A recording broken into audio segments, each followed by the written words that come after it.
इस साल बरसात से पहले कटवा में जीरो लाइन पर लोगों को बेहद सड़क सुविधा से मिलने जा रही है। इस सड़क के बनते ही लोगों का सफर सुगम हो जाएगा।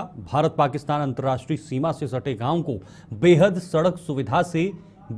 सड़क सुविधा से जोड़ने के लिए करोल कृष्णा से छनलाल दीन तक बनाई जा रही सड़क पर आखिरी कॉजवे का काम सुचारू रूप से चल रहा है और बरसात से पहले ये काम पूरा हो जाएगा।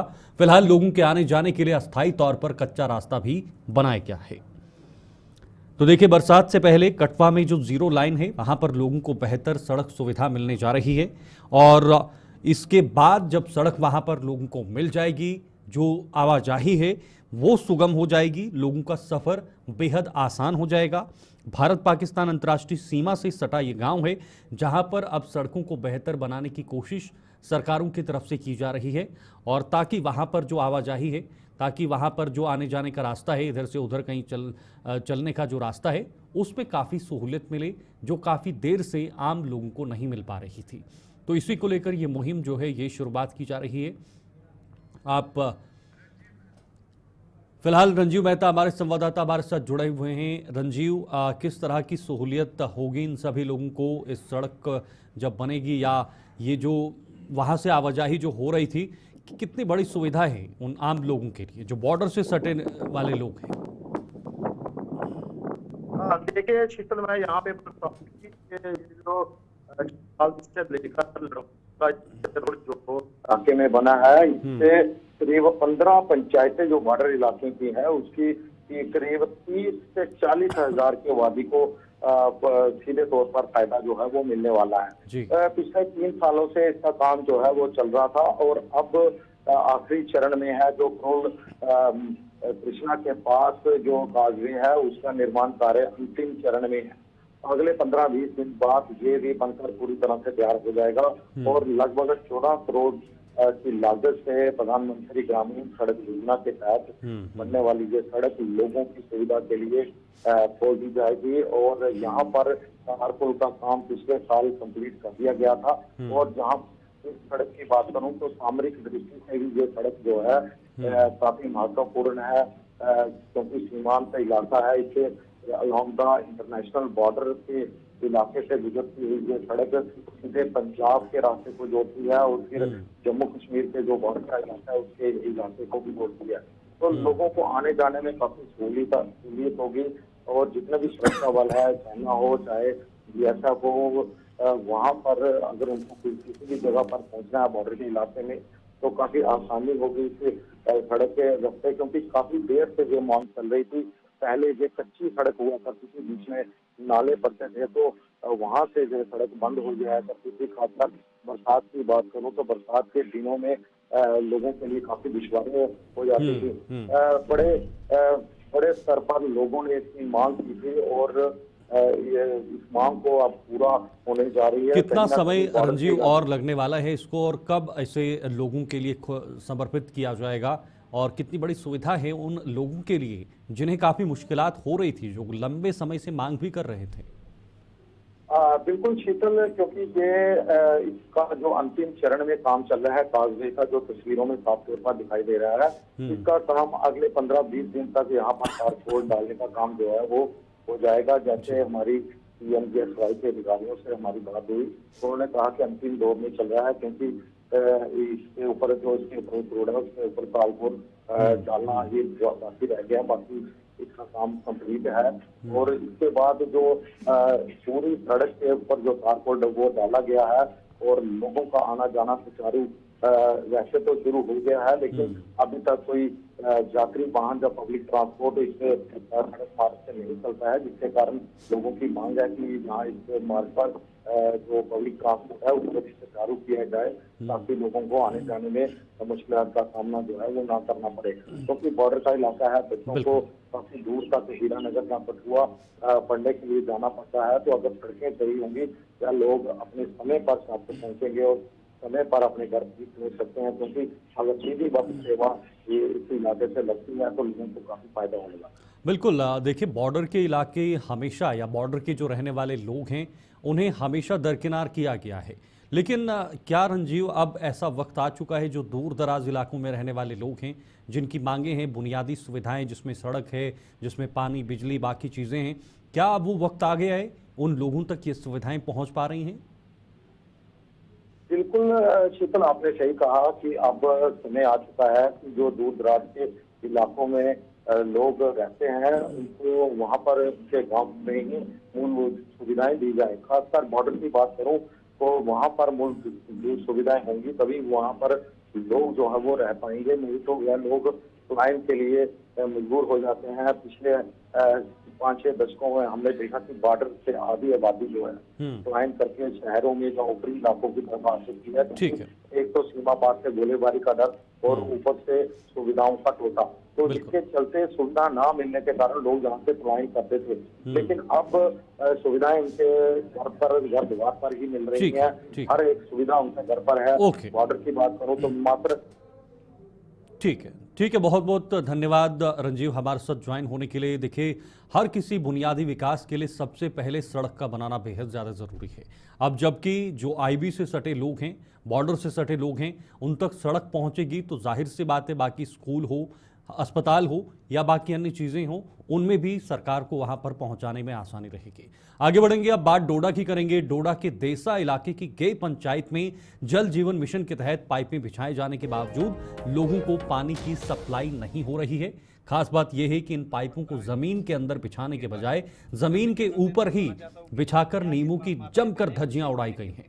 इन पाइपों में पानी न आने के कारण लोग प्राकृतिक जल स्रोतों से पानी भरने और रोजमर्रा के अन्य काम करने को मजबूर हो रहे हैं। जल जीवन मिशन का मकसद हर घर नल से जल पहुंचाना था, लेकिन गेय पंचायत में सरकार का ये मकसद पूरा नहीं हो पाया। देखिए, जल जीवन मिशन, सरकार का ये मिशन कि हर घर तक नल पहुंचाया जाएगा, हर घर तक जल पहुंचाया जाएगा, लेकिन अभी भी कुछ ऐसे इलाके हैं जहां पर बदकिस्मती से उन तक पानी जो है वो नहीं पहुंच पा रहा है।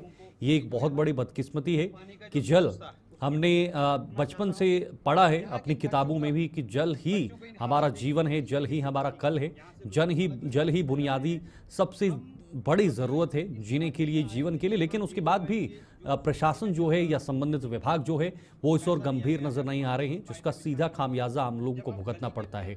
पाइपें तो बिछाई गई हैं लेकिन उन पाइपों के अंदर पानी बिल्कुल नजर नहीं आ रहा है। विकास मनास हमारे संवाददाता इस वक्त जुड़े हुए हैं। विकास, जानकारी क्या मिल रही है, क्योंकि जल को लेकर बात हो रही है, पाइपें बिछ गई हैं लेकिन उन पाइपों के अंदर पानी नहीं आ रहा है।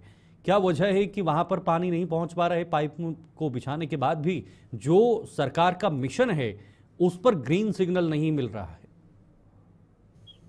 देखिए शीतल, ये मामला जो है गेय देसा का है। जिस तरह से हर घर जल और नल की बात की जा रही है, इस तरह की स्कीम को दूर दराज गांव तक पहुंचाने का प्रयास किया जा रहा है। कहीं ना कहीं एक खोखला दावा जो है यहाँ पर देखने को मिल रहा है, जहां पर कॉन्ट्रैक्टर ने साफ तौर पर किस तरह से कानून की उल्लंघना की है। यानी जिस स्कीम को प्रॉपर तरीके से जो पाइपलाइन यहाँ पर बिछानी चाहिए थी, मिट्टी के अंदर लगभग 1.5 से 2 फुट तक रखना था, और ये वो एरिया है जहां पर बर्फ लगभग 3 से 4 महीने जमी रहती है, जहां पर कोहरा लग जाता है। और इस काम को नवंबर यानी सितंबर अक्टूबर में ये काम जो है 2024 में करवाया गया है। और उसके बाद किस तरह से ये पाइपें जो है बिल्कुल ऊपरली हिस्से में, जमीन के ऊपरले हिस्से में, वैसे में लोग कह रहे हैं कि एक तो जेजीएम स्कीम का जो स्कीम चल रहा है दूर दराज के गांव में या फिर इस तरह से डोडा के अंदर ये सब चीजें देखने को मिल रही है, जहां पर आज भी पानी के लिए एक एक बूंद के लिए लोगों को तरसना पड़ता है। और उसी एरिया से डोडा डिस्ट्रिक्ट के लिए पानी भी आता है, तो यहाँ के लोग कपड़े धोने के लिए यानी नालों की तरफ जाना पड़ता है, या फिर चश्मे वाली साइड जाना पड़ता है, या फिर पानी वहां पर सूख जाता है तो फिर नाले की तरफ 1-2 घंटे पैदल जाने के बाद कपड़े धोने पड़ते हैं। तो कितने मजबूर हैं, क्या चीजें हो रही हैं लोगों के साथ।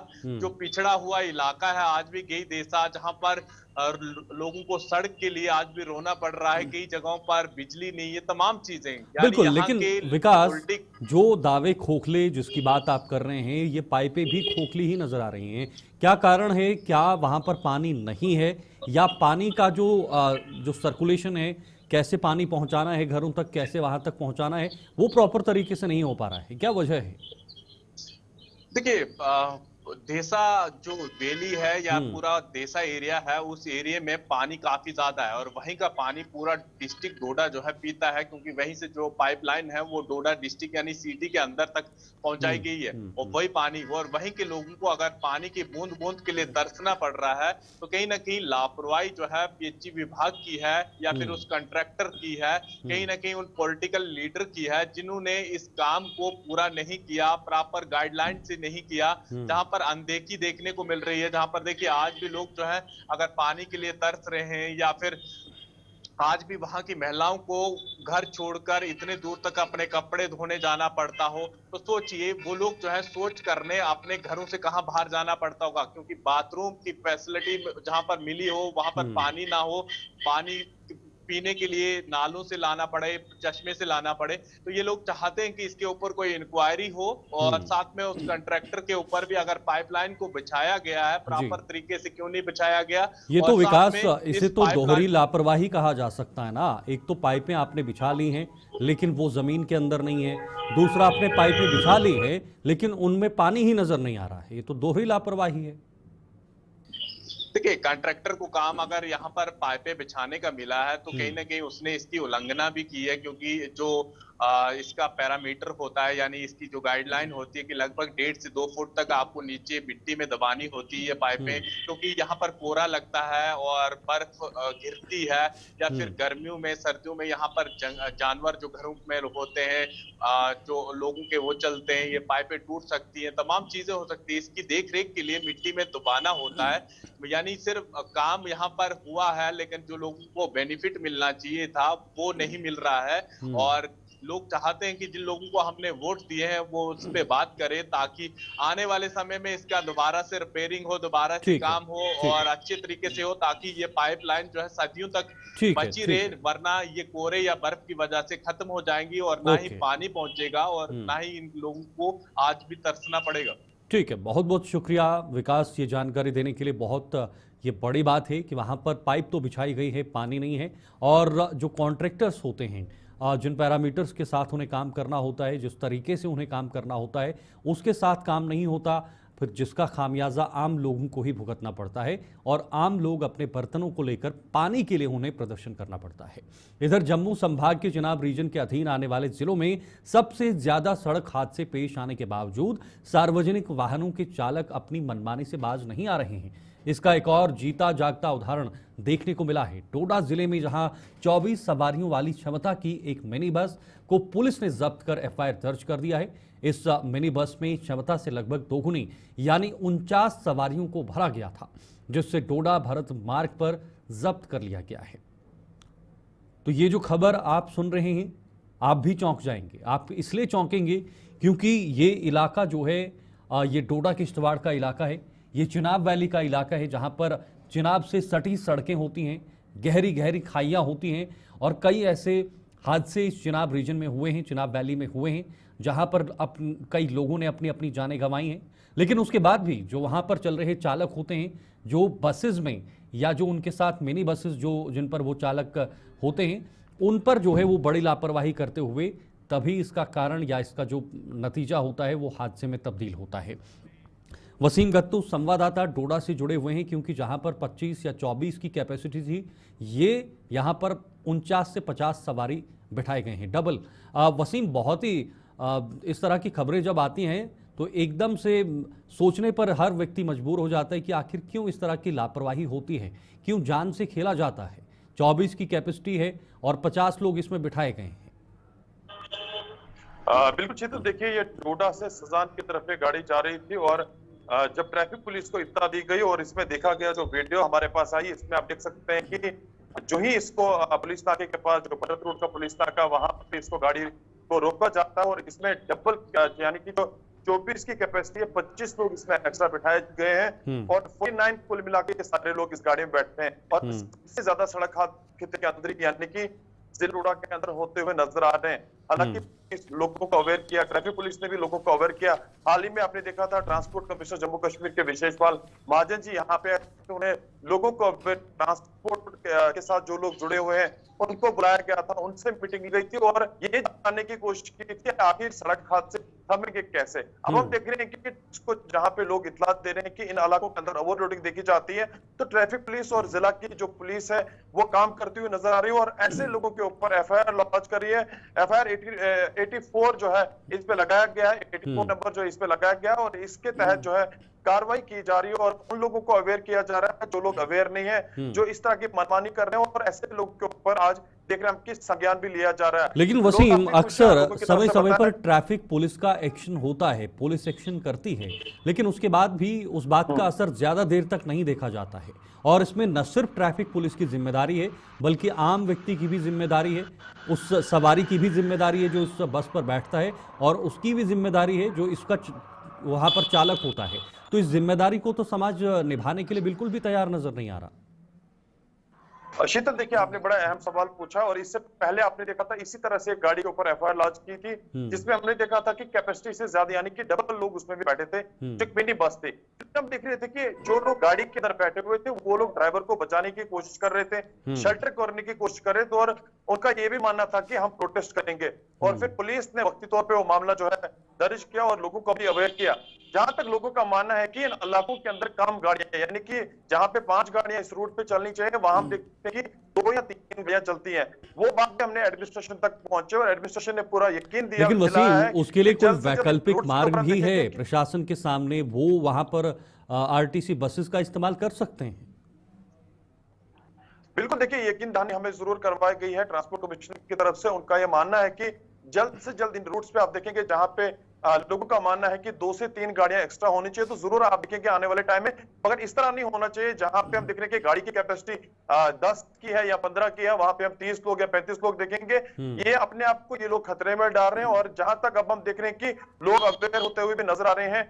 जहां तक कल की हम बात करें, जिस गाड़ी के ऊपर एफआईआर लगाया गया, जरूर टीएसपी ट्रैफिक को जो है आवाम की तरफ से फोन किया गया है, बताया गया है कि इस गाड़ी के अंदर जो है ओवरलोड किया गया है और तुरंत हम देख रहे हैं कुछ मिनट्स के बाद ही पुलिस ने एक्शन लिया, ट्रैफिक पुलिस ने एक्शन लिया। तो आप देख रहे हैं कि आस्ता आस्ता अवेयर लोग भी हो रहे हैं और स्कूल के अंदर जिस तरह से बच्चों को अवेयर किया जा रहा है, तो आने वाले टाइम हम देख रहे हैं कि इस तरह की ओवरलोडिंग नहीं की जाएगी। और ये एक बहुत बड़ा सबक है जहां पे कल हमने देखा एक बार फिर से ट्रैफिक पुलिस ने और जिला की पुलिस ने एफआईआर इस गाड़ी के ऊपर लगाई है। जी, तो क्या नियमित रूप से इसमें कार्रवाई करने की जरूरत है, कड़ी कार्रवाई करने की जरूरत है, ताकि एक संदेश दिया जाए और बाकी चालक इस मजबूरी पर ना उतर आए कि वहां पर 25 की कैपेसिटी है और आप 40 से 45 या उससे ज्यादा बिठा लेते हैं।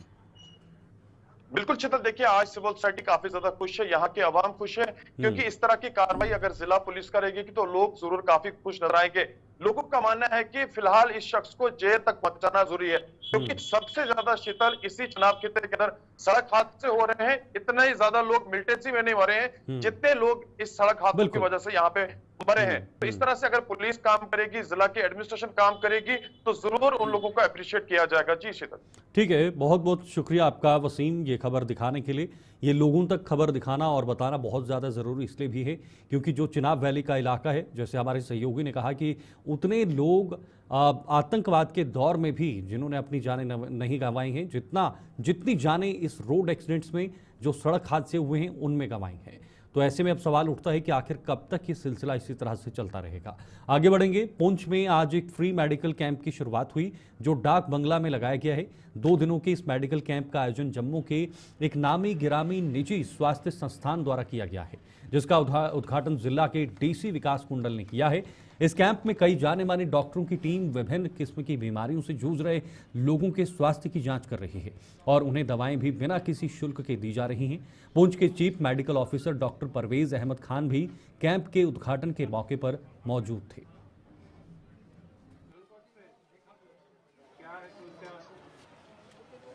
हमारे जो राजदान साहब हैं, इन्होंने एक बहुत ही जो इंटेलिजेंट कहूँगा, बहुत ही काबिल डॉक्टर्स की एक टीम जो हमारे बॉर्डर के एक दूर दराज इलाके में लाई है। इसमें इनका यही मकसद है कि जो स्पेशलाइज्ड ट्रीटमेंट जो जम्मू में मिलती है वही यहाँ पे पेशेंट्स को मिले।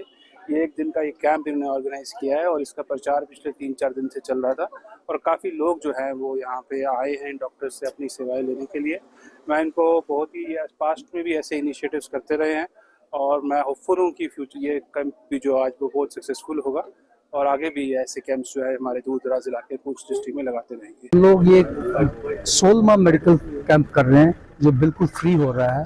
इससे पहले हम लोगों ने बिलावर में किया है, रजौरी में किया है, ओथा में किया है, इलकाका पे किया है, रामबन में किया है, और आज हम पुंछ के लोगों के लिए उनकी सेवा के लिए हम लोग यहाँ आए हैं।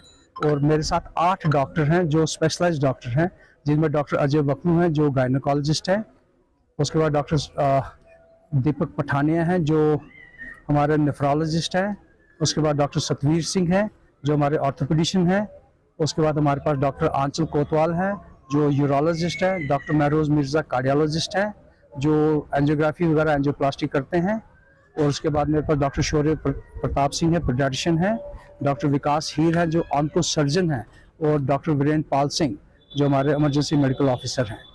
ये सब डॉक्टर्स आए हुए हैं यहाँ पे लोगों की सेवा के लिए, और हम चाहते हैं कि हम हर कोई टाइप का पेशेंट यहाँ पे देखें, और हम फ्री मेडिसिन्स भी डिस्ट्रीब्यूट कर रहे हैं जो हमारे पास है। जम्मू के साथ सटे कई ग्रामीण हलकों में लगाई गई सोलर व आम स्ट्रीट लाइटें अब मात्र शोपीस साबित हो रही हैं। लोगों की माने तो इन स्ट्रीट लाइटों ने मात्र 3-4 महीने की अपनी रोशनी बिखेरी थी, लेकिन इसके बाद इन सभी की हवा निकल गई। स्ट्रीट लाइटें न होने के कारण हर किसी को दिक्कतों का सामना करना पड़ रहा है, और रही सही कसर आवारा कुत्तों ने पूरी करके रखती है जो अंधेरे में जानलेवा साबित हो रहे हैं।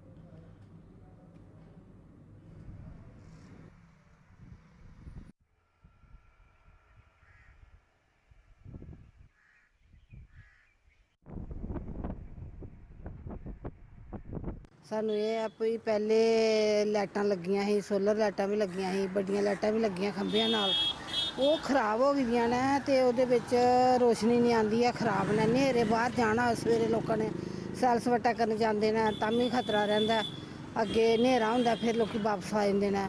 ਉਹਦੇ ਵਿੱਚ ਇਹ ਆ ਵੀ ਹੋਰ ਵੀ ਕਈ ਕਿਸਮਾਂ ਦੀਆਂ ਗੱਲਾਂ ਹੁੰਦੀਆਂ ਨੇ ਪਿੰਡਾਂ ਵਿੱਚ, ਤੇ ਇਹਦੇ ਕੰਨੇ ਇਹ ਆ ਵੀ ਸਾਨੂੰ ਨਵੀਆਂ ਲਾਈਟਾਂ ਜਿਹੜੀਆਂ ਉਹ ਦਿੱਤੀਆਂ ਜਾਣ, ਇਹਨਾਂ ਨੂੰ ਠੀਕ ਕੀਤਾ ਜਾਏ, ਜੇ ਠੀਕ ਨਹੀਂ ਕਰਦੇ ਸਾਨੂੰ ਨਵੀਆਂ ਲਗਾ ਦੇਣ। चोरी चारी अगले दिन टायर खोल के कोई लै गया ही तो गड्डी के, ते उदा भी कोई पता नहीं लगा पर कौन लै गया कौन नहीं लै गया। ते ये गल है भी लाइटां दी वजह नाल फिर हनेरा हुंदा, फिर लोग हो जांदा एकड़ा कम, ते इहदे विच ये है भी सानूं लाइटां चाहिदियां, सानूं रोशनी चाहिदी। सोलर लाइट और स्ट्रीट लाइट के बारे में इक्को गल करना चाहते हैं कि जो पंचायतां बड़ियां ही साड़ियां ते बड़ा अच्छा लग्या ही कि स्ट्रीट लाइटां गली गली विच लगियां ने, सोलर लाइटां भी लगियां ने। बाद ਵਿੱਚ BDC ਦੇ ਇਲੈਕਸ਼ਨ ਹੋਏ, BDC ਦੇ ਚੇਅਰਮੈਨ ਵੀ ਬਣੇ, ਉਹਨਾਂ ਨੂੰ ਵੀ ਲਾਈਟਾਂ ਵਗੈਰਾ ਜਾਨੀ ਕਿ ਸੋਲਰ ਵੀ ਦਿੱਤੀਆਂ, ਉਹ ਸਟਰੀਟ ਲਾਈਟਾਂ ਵੀ ਦਿੱਤੀਆਂ। ਮਗਰ 2-4 ਮਹੀਨੇ ਚੱਲਣ ਤੋਂ ਬਾਅਦ ਉਹ ਸਟਰੀਟ ਲਾਈਟਾਂ ਔਰ ਸੋਲਰ ਲਾਈਟਾਂ ਜਿਹੜੀਆਂ ਬੰਦ ਹੋ ਚੁੱਕੀਆਂ ਨੇ।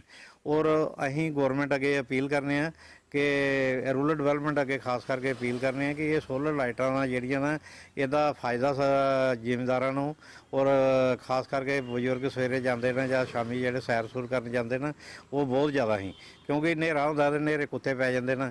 ਤੇ ਅਗਰ ਸੋਲਰ ਲਾਈਟ ਜਗ੍ਹਾ ਦੀ ਹੋਏ ਤੇ ਉਦੋਂ ਪਤਾ ਲੱਗ ਜਾਂਦਾ ਵੀ ਫਲਾਣੀ ਜਗ੍ਹਾ ਕੁੱਤਾ ਬੈਠੇ ਦਾ, ਫਲਾਣੀ ਜਗ੍ਹਾ ਨਹੀਂ ਹੈ। ਤੇ ਇਸ ਵਾਸਤੇ ਅਸੀਂ ਗੌਰਮੈਂਟ ਅੱਗੇ ਅਪੀਲ ਕਰਦੇ ਹਾਂ ਕਿ ਸੋਲਰ ਲਾਈਟ ਜਿਹੜੀਆਂ ਖਰਾਬ ਨੇ ਇਹ ਸਾਡੇ ਸਲਾਮ ਚੱਕ ਨੇ, ਕੋਟਲੀ ਨੇ, ਜਿੰਦਰ ਮਿਲੂ ਹੈ, ਕੁਤਬਜਾਮ ਹੈ, ਇਹ ਜਿੰਨੀਆਂ ਵੀ ਸੋਲਰ ਲਾਈਟਾਂ ਬੰਦ ਨੇ ਇਹਨਾਂ ਨੂੰ ਜਲਦੀ ਤੋਂ ਜਲਦੀ ਠੀਕ ਕੀਤਾ ਜਾਏ। ਹਨੇਰੇ ਦੇ ਵਿੱਚ ਚੋਰੀ ਚਕਾਰੀ ਵੀ ਹੁੰਦੀ ਵੀ ਹੈ, ਔਰ ਅਗਰ ਸੋਲਰ ਲਾਈਟ ਚੱਲਦੀ ਰਹੀ ਹੈ ਤੇ ਉਹਦੇ ਨਾਲ ਕਾਫੀ ਹੱਦ ਤੱਕ ਜਾਣੀ ਕਿ ਲੋਕਾਂ ਨੂੰ ਵੀ ਆਸਾਨੀ ਹੁੰਦੀ ਹੈ, ਤਾਂ ਕਿ ਦੂਰ ਤੋਂ ਪਤਾ ਲੱਗ ਜਾਂਦਾ ਵੀ ਕੋਈ ਇੱਥੇ ਬੰਦਾ ਆਉਂਦਾ ਪਿਆ। जम्मू में इस बार अप्रैल महीने में ही गर्मी अपना रंग दिखाने लगी है। पारा 30 डिग्री के करीब पहुंच गया है, जिससे अंदाजा लगाया जा सकता है कि अगले कुछ महीनों में गर्मी किस हद तक लोगों को परेशान कर सकती है। जम्मू में भले ही तेज आंधी तूफान से पारा कुछ हद तक गिरा था, लेकिन अब एक बार फिर से तपिश अपना रंग दिखाने लगी है। खास तौर पर दोपहर के समय गर्मी का कुछ ज्यादा ही असर दिख रहा है, जिसके चलते लोग इससे निजात पाने के लिए हर तरह के उपाय करते नजर आ रहे हैं।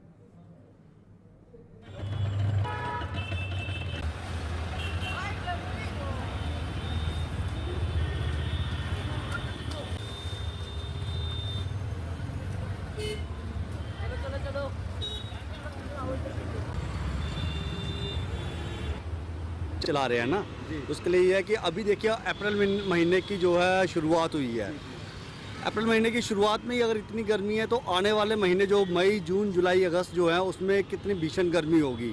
इसके लिए मेरी आवाम से, अपने भाइयों से, बहनों से, सभी से ये सलाह करता हूँ मैं और सभी को ये मशवरा देता हूँ कि इसके लिए आप गर्मी के लिए ना पहले से अवेयर रहें और गर्मी के लिए आप जितना हो सकते हैं अपना पानी का सेवन जैसे जूस वगैरह ये करते रहें।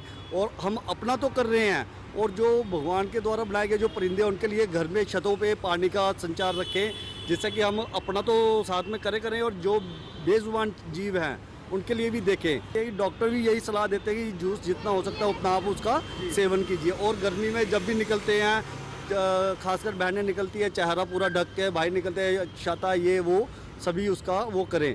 और गुलशन न्यूज़ से मैं यही धन्यवाद करता हूँ कि ये बात आप है ना आगे सभी हमारे JNK के वासियों को बताएं। गर्मी ये जो स्कूल में जाते हैं वो अपने फेस को कवर करके रखें। तो क्या बोलते हैं, हर बंदा जो है बाइक स्कूटर पे जो भी चलता है वो भी अपने आप को सेव करके रखे तो गर्मी से बचे। अप्रैल के महीने में इतनी गर्मी है, आगे जून जुलाई के महीने में गर्मी पता नहीं कितनी होगी। ये बहुत गर्मी है। ये अब आजकल लोग नींबू पानी वगैरह सोडा साडा पिए और फिर काम चलेगा। जो दिन में काम करने वाले हैं वो रेस्ट करें, वही अच्छा रहेगा। नहीं तो कुछ भी डॉक्टर को दिखाएं किसी को अगर गर्मी पड़ जाती तो गर्मी हुई नहीं स्टार्ट, अभी सर्दी नहीं पड़ी तो गर्मी इतनी दूर तक जाएगी वो पता ही नहीं। अभी तो जून जुलाई पड़ा है, बहुत दूर तक जाएगी ये गर्मी, बहुत तेज़ गर्मी है। अभी इतनी गर्मी है इस महीने में, तो आगे देखो क्या होता है। बच्चों के लिए तो ज़्यादा देखे भाई नींबू पानी। चलिए, जम्मू कश्मीर के इस खास बुलेटिन में फिलहाल के लिए इतना ही। आप देखते रहिए गुलिस्तान न्यूज़।